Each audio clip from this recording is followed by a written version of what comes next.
Hello friends, welcome back to RK education class. Friends, आज हम पढ़ेंगे BA programme second year third semester education contemporary in India unit 3 का topic first पढ़ेंगे। आज हम भारत में शिक्षा पर संवैधानिक प्रावधान, constitutional provision on education in India. Bharat के संविधान में उल्लेखित शिक्षा पर महत्वपूर्ण प्रावधान इस प्रकार हैं। 1976 में संविधान में 42वें संशोधन के बाद कई मौलिक प्रावधानों में संशोधन किया गया। 1976 में संविधान में 42वें संशोधन के बाद कई मौलिक प्रावधानों में संशोधन किया गया। निम्नलिखित लेखों में व्यक्तियों के अधिकारों को बचाने के लिए प्रावधान है और आश्वासन देते हैं कि उन्हें शिक्षा प्रदान की जाती है और कानून द्वारा सुरक्षा मिलेगी।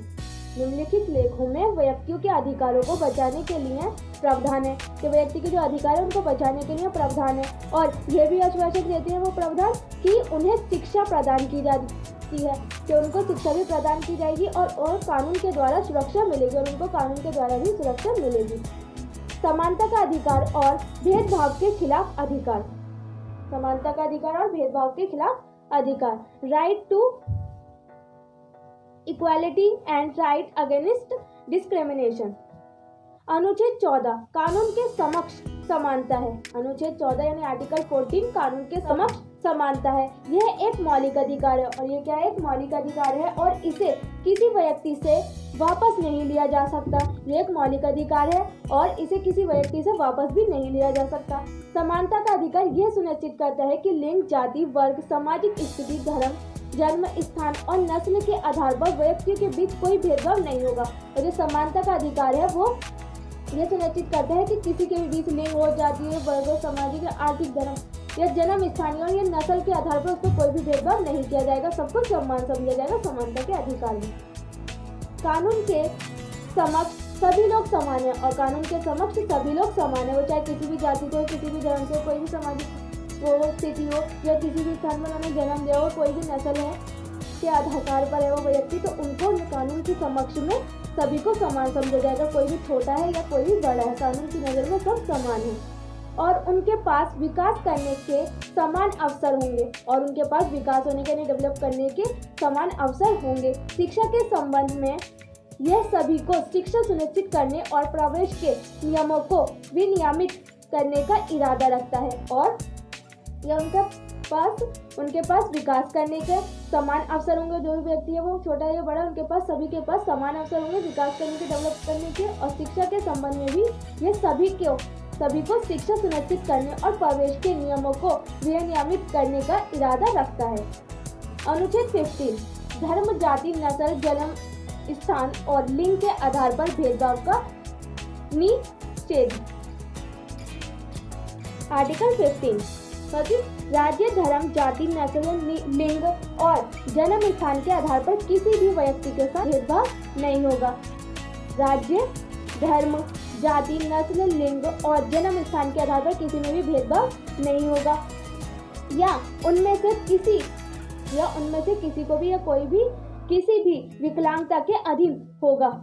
प्रतिबंधित संबंधित दायित्व और कोई भी उनमें से कोई भी किसी भी विकलांगता के अधीन होगा या प्रतिबंध संबंधित दायित्व। दुकानों, सार्वजनिक स्थानों, होटलों, रेस्टोरेंट या सार्वजनिक मनोरंजन के स्थानों पर जा रहा है। कुओं, स्नान घाटों, टंकियों, सड़कों और सार्वजनिक रिपोर्ट के स्थानों का उपयोग पूरे या आंशिक रूप से राज्य निधियों से बन रहा है या आम जनता के उपयोग के लिए समर्पित है। इस लेख में बच्चों, महिलाओं, सामाजिक और शैक्षिक रूप से पिछड़े वर्गों के लोगों या अनुसूचित जाति और अनुसूचित जनजाति के लिए कोई विशेष प्रावधान बनाने से नहीं रोकेंगे। और इस लेख में आर्टिकल 15 में महिलाओं, सामाजिक और शैक्षिक रूप से पिछड़े वर्गों के लोगों या अनुसूचित जाति और अनुसूचित जनजाति के लिए कोई विशेष प्रावधान बनाने से नहीं रोकेंगे, कि कोई भी विशेष प्रावधान बनाना चाहते हैं उससे भी नहीं रोकेंगे।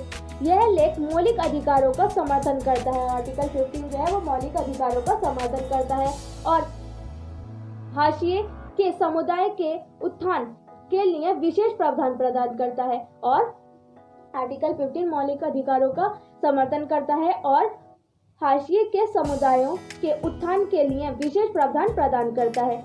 शैक्षिक और सामाजिक रूप से पिछड़े वर्गों के प्रवेश के संबंध में विशेष प्रावधानों को शामिल करने के लिए 93वें संशोधन के अनुसार 2006 में इस लेख में संशोधन किया गया था और शैक्षिक और सामाजिक रूप से जो पिछड़े वर्ग हैं उनको प्रवेश के संबंध में विशेष प्रावधानों को शामिल किया गया 93वें संशोधन में और इसके अनुसार 2006 में इस लेख में संशोधन किया गया था और 2006 में इस लेख में संशोधन किया गया था आर्टिकल 15 में।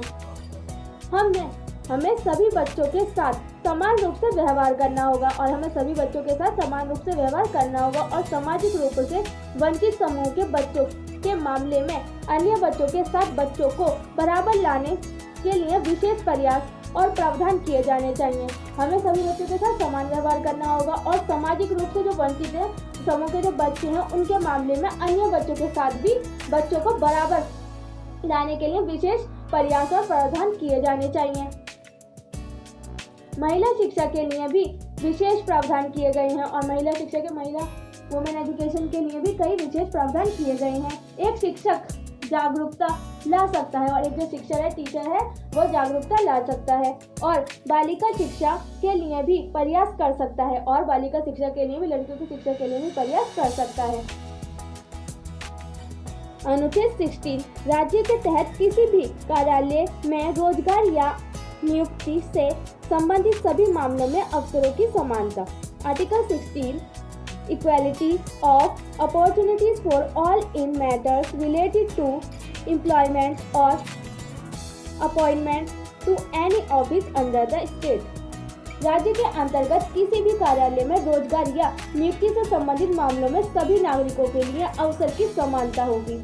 और आर्टिकल 16 में राज्य के अंतर्गत किसी भी कार्यालय में राज्य के अंतर्गत जो आते हैं उनके किसी भी कार्यालय में रोजगार यानी एम्प्लॉयमेंट या अपॉइंटमेंट से संबंधित मामलों में सभी नागरिकों के लिए अवसर की समानता होगी। सभी नागरिक वो चाहे किसी भी धर्म या जाति से उनके लिए समान अवसर की समानता होगी।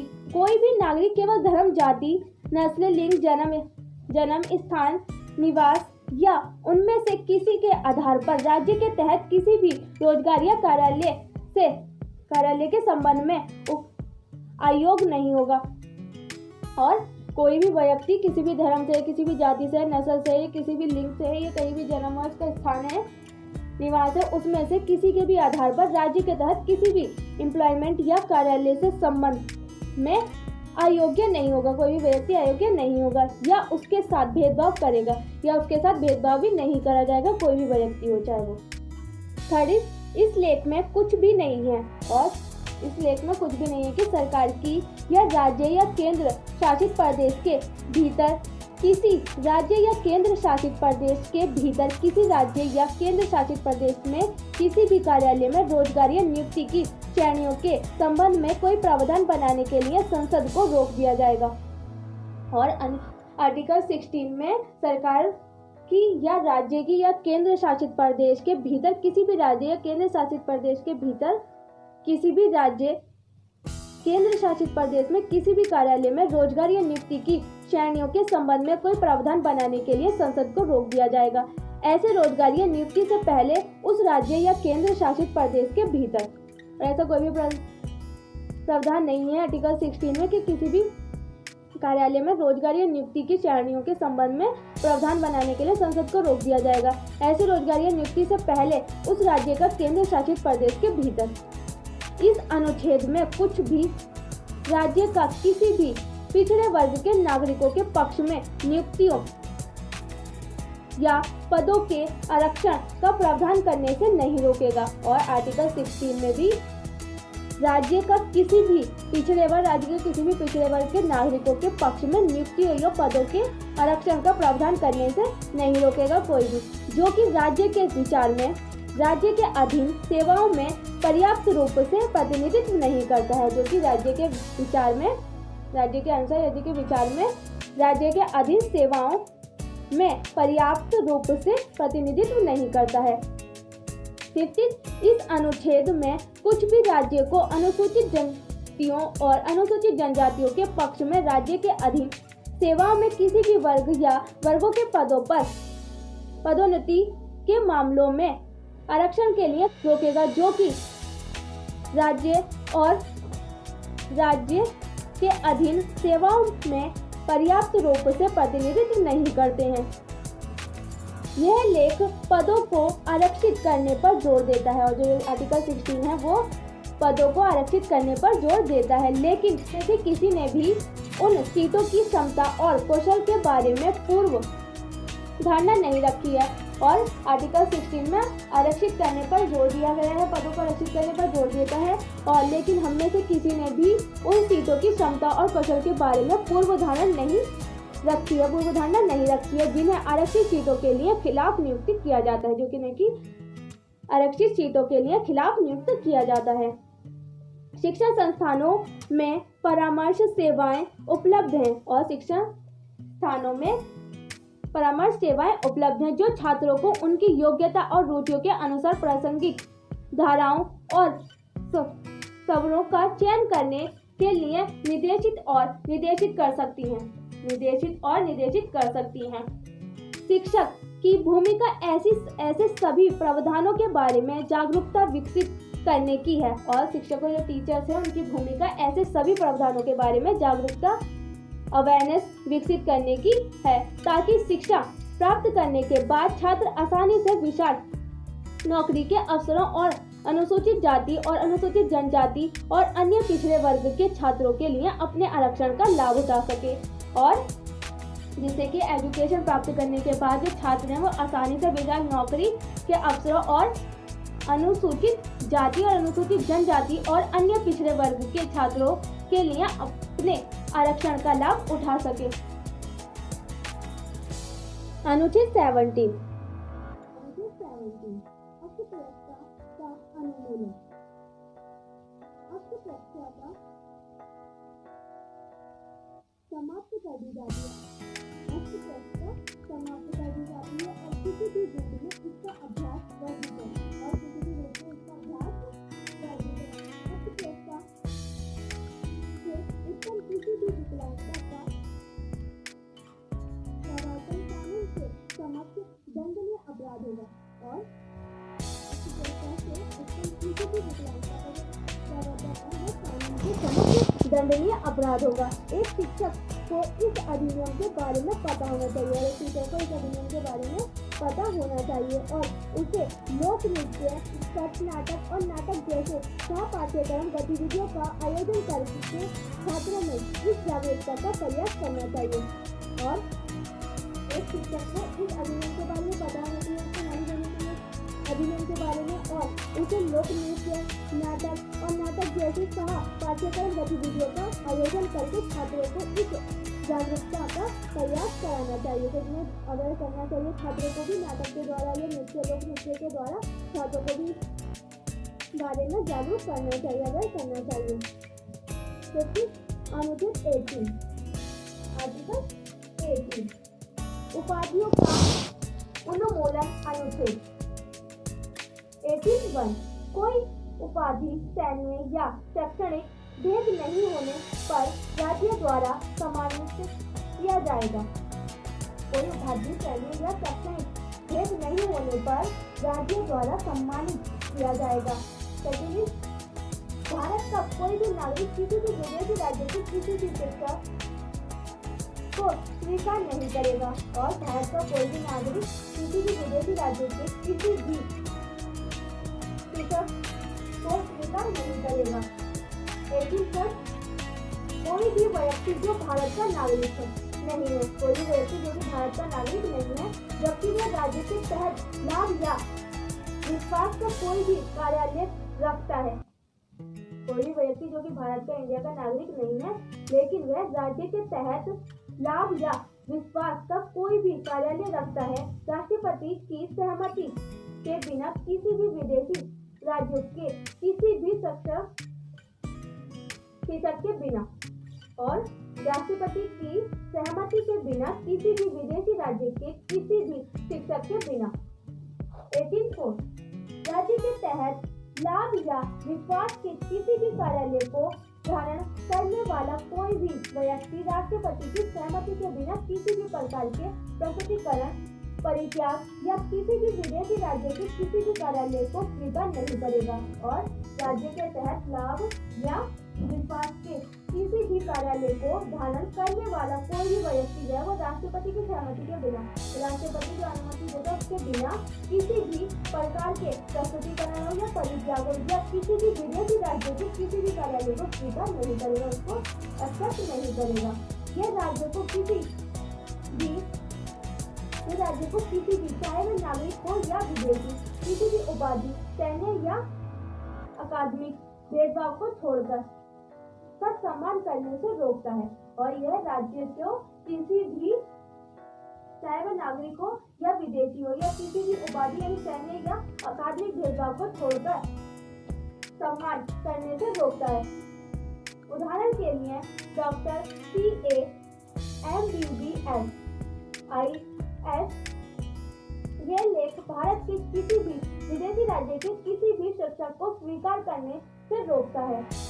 अनुच्छेद आर्टिकल 18 केवल बड़प्पन के वंशानुगत किताबों पर प्रतिबंध लगाता है और आर्टिकल 18 जो है वो केवल बड़प्पन के वंशानुगत किताबों पर प्रतिबंध लगाता है। दरअसल अंग्रेजों भारत में खान बहादुर और राय बहादुर के नाम से जाना जाने वाला एक अरस्तु वर्ग बनाया।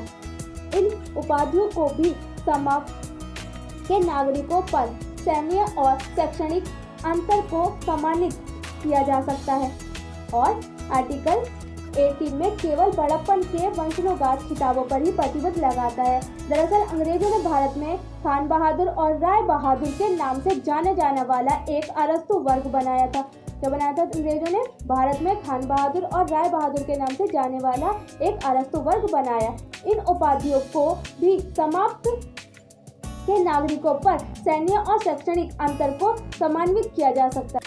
पुरस्कार प्राप्तकर्ता द्वारा शिक्षक के रूप में उपयोग नहीं किया जा सकता और तदनुसार संवैधानिक निर्देश के दायरे में नहीं आता है। इसलिए सुप्रीम कोर्ट ने राष्ट्रीय पुरस्कारों भारत रत्न, पद्म भूषण, पद्म विभूषण और पद्म श्री की वैधता का बरकरार रखा।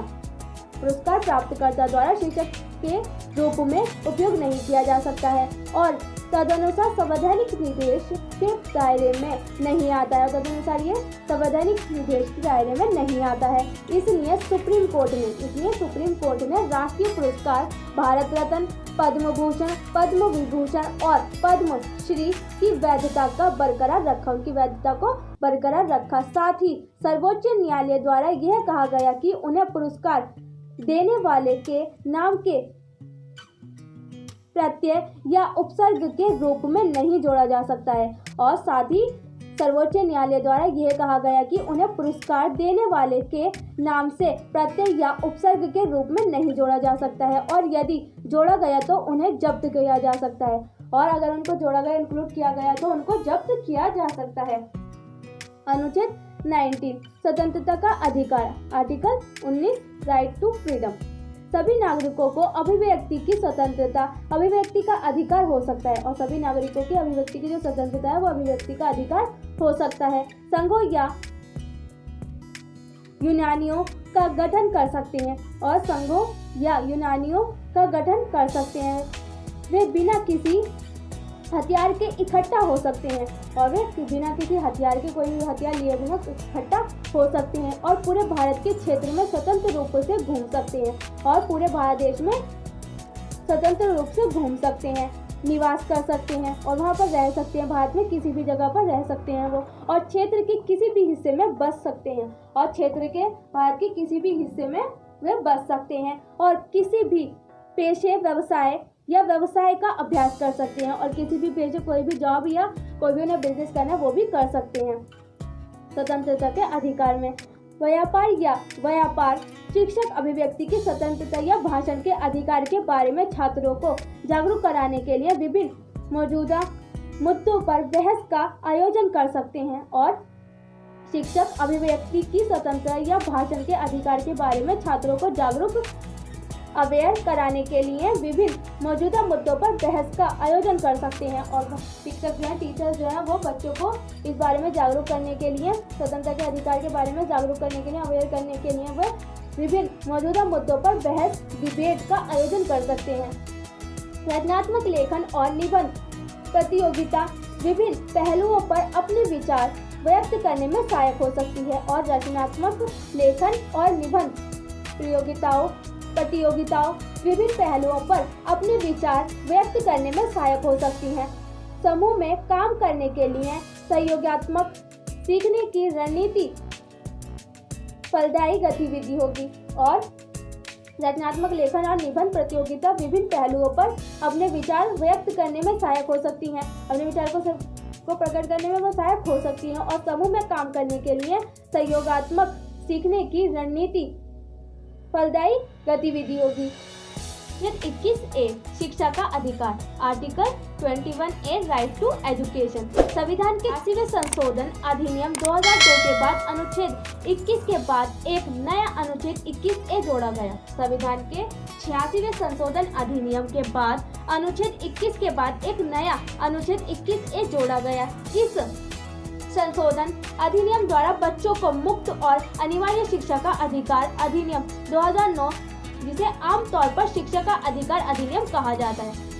संविधान में 86वें संशोधन अधिनियम के बाद अनुच्छेद 21A के बाद एक नया अनुच्छेद आया जो कि 21A जोड़ा गया। इस संशोधन अधिनियम के द्वारा बच्चों को फ्री में एजुकेशन और अनिवार्य शिक्षा का अधिकार मिला और अधिनियम 2009 जिसे आमतौर पर शिक्षा का अधिकार अधिनियम कहा जाता है और जो 2009 में चेंज हुआ और जिसको राइट टू एजुकेशन कहा जाता है एक मौलिक अधिकार बन गया है और इसे राज्य नीति के निर्देशक सिद्धांतों की सूची से हटा दिया गया है और इसको इस राज्य नीति के निर्देशक सिद्धांतों की सूची से हटा दिया गया है।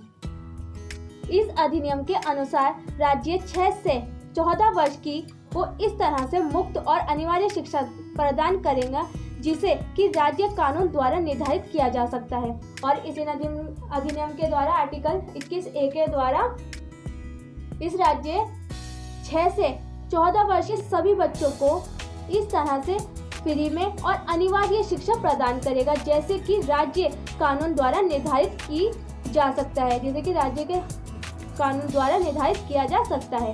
यह आगे कहता है और आर्टिकल 21A आगे कहता है कि यह माता पिता या अभिभावक की जिम्मेदारी है और आर्टिकल 21A आगे कहता है कि यह माता पिता या अभिभावक की जिम्मेदारी है कि वे अपने बच्चे या 6 से 14 वर्ष की आयु के बीच शिक्षा के अवसर प्रदान करें और यह माता पिता की या अभिभावक की जिम्मेदारी है कि वे अपने बच्चे आयु के हैं उनके बीच की शिक्षा के अवसर उन्हें प्रदान करें उन्हें एजुकेट करवाएं। यह अधिनियम अशिक्षा को खत्म करने की दिशा में एक अच्छी पहल है और आर्टिकल 21A अशिक्षा यानी अनएजुकेटेड को खत्म करने की एक दिशा में एक अच्छी पहल है। अधिनियम यह सुनिश्चित करता है कि प्रत्येक बच्चा जो 6 से 14 वर्ष की आयु के बीच का है और स्कूल से बाहर है, स्कूल जाता है और गुणवत्तापूर्ण शिक्षा प्राप्त करता है, यही उसका अधिकार है। और यह सुनिश्चित करता है आर्टिकल 21 यह सुनिश्चित करता है कि जो प्रत्येक बच्चा जो कि 6 से 14 वर्ष की आयु का बीच का है अगर वो स्कूल से बाहर है तो वो स्कूल जाए और शिक्षा प्राप्त करे और गुणवत्तापूर्ण शिक्षा प्राप्त करे, यही उसका अधिकार है और यही क्या है उसका अधिकार है, उसका राइट है बच्चे का। अनुच्छेद 24 कारखानों में बच्चों के रोजगार पर प्रतिबंध। कारखानों में जो बच्चे काम करते हैं उनके अधिकार उस पर प्रतिबंध लगाया जाए। इसमें कहा गया है कि 14 वर्ष से कम आयु के किसी बच्चे को किसी कारखाने या खदान में काम करने के लिए या किसी अन्य खतरनाक रोजगार में नहीं लगाया जाएगा और आर्टिकल 24 में कहा गया है कि 14 वर्ष या उससे कम का जो बच्चा है वो किसी भी कारखाने या किसी भी खदान में काम करने या किसी अन्य खतरनाक रोजगार में नहीं लगाया जाएगा। उनमें से किसी भी काम में या कारखाना है या खदान है या कोई भी खतरनाक काम है उसमें 14 साल या उससे कम के बच्चे को नहीं लगाया जाएगा, बशर्ते कि ऐसे व्यक्ति को संसद द्वारा किसी कानून के प्रावधानों के तहत हिरासत में लिया जाए और ऐसे व्यक्ति को जो 14 साल से कम उम्र के बच्चे को काम पर लगाता है तो उसको संसद द्वारा बनाए गए जो कानून है उसके प्रावधानों के तहत हिरासत में लिया जाए जो कि बच्चे को कम उम्र में काम पर लगाता है। बाल श्रम किसी भी रूप में निषिद्ध है। RTI 2009 अधिनियम के अनुसार सभी बच्चों को स्कूल में दाखिला दिया जाना चाहिए। उनके नामांकन और अवधारणा के लिए विभिन्न प्रावधानों और सुविधाएं बनाई गई हैं और बाल श्रम किसी भी रूप में निषिद्ध है। और RTI अधिनियम के अनुसार सभी बच्चों को स्कूल में दाखिला दिया जाना चाहिए, सभी बच्चों को स्कूल में एडमिशन होना चाहिए और उनके नामांकन और अवधारणा के लिए विभिन्न प्रावधान और सुविधाएं बनाई गई हैं। उनके नामकरण, उनके रजिस्ट्रेशन के लिए और उनकी अवधारणाओं के लिए विभिन्न प्रावधान और सुविधाएं बनाई गई हैं। काम करने वाले बच्चों और सड़क पर रहने वाले बच्चे हैं वो जो स्कूल से बाहर हैं, जो स्कूल नहीं जाते हैं, स्कूल से बाहर है, तो स्कूल में लाने के लिए शिक्षकों की प्रयास करना पड़ता है। और जो स्कूल से बाहर हैं बच्चे, उनको स्कूल में लाने के लिए शिक्षकों को प्रयास करना पड़ता है। इनमें से कुछ बच्चे बड़े हो जाते हैं और इनमें से जो बच्चे हैं वो कुछ बड़े हो जाते हैं और छोटे बच्चों के साथ बैठने में असहज महसूस करते हैं। और जो जिनको सड़क पे से लाया जाता है बच्चों को, ये जो काम करने वाले बच्चे हैं, उनको जो शिक्षक हैं वो लेकर आते हैं पढ़ाने के लिए, उनको लाने का प्रयास करते हैं। उनमें से जो कुछ बच्चे वो बड़े हो जाते हैं और फिर वो छोटे बच्चों के साथ बैठने में असहज महसूस करते हैं। बच्चों की क्षमताएं पाठ्यक्रम के उद्देश्यों से मेल नहीं रखती हैं और बच्चों की जो क्षमताएं हैं, उनकी योग्यताएं हैं, वो पाठ्यक्रम के उद्देश्यों से मेल नहीं रखती हैं। शिक्षण की रणनीति में बदलाव लाकर इस बेमेल को हटाया जा सकता है और शिक्षण की रणनीति में बदलाव लाकर इस बेमेल को हटाया जा सकता है ताकि ड्रॉप आउट दर को कम से कम किया जा सके। पहली पीढ़ी के बच्चों के लिए अंतरिक्ष प्रयासों की आवश्यकता होती है और जो पहली पीढ़ी के बच्चे हैं उनके लिए अंतरिक्ष प्रयासों की आवश्यकता होती है। ये फ्रेंड्स पूरा हो चुका है। इससे अगला टॉपिक हम नेक्स्ट वीडियो में करेंगे। मुझे फ्रेंड्स आपको वीडियो पसंद आई, अगर वीडियो अच्छी लगी तो वीडियो को लाइक शेयर सब्सक्राइब करना ना भूलें और साथ में बेल आइकन को प्रेस करें जिससे आने वाली वीडियो की नोटिफिकेशन सबसे पहले आपके पास पहुंचे। और आपको वीडियो कैसी लगी ये भी कमेंट बॉक्स में बताना ना भूलें और अपने फ्रेंड्स के साथ भी शेयर करना ना भूलें जिससे इस वीडियो का प्रॉफिट उन्हें भी मिले। और साथ में मुझे कमेंट बॉक्स में बताना ना भूलें कि आपको वीडियो कैसी लगी। Thanks for watching my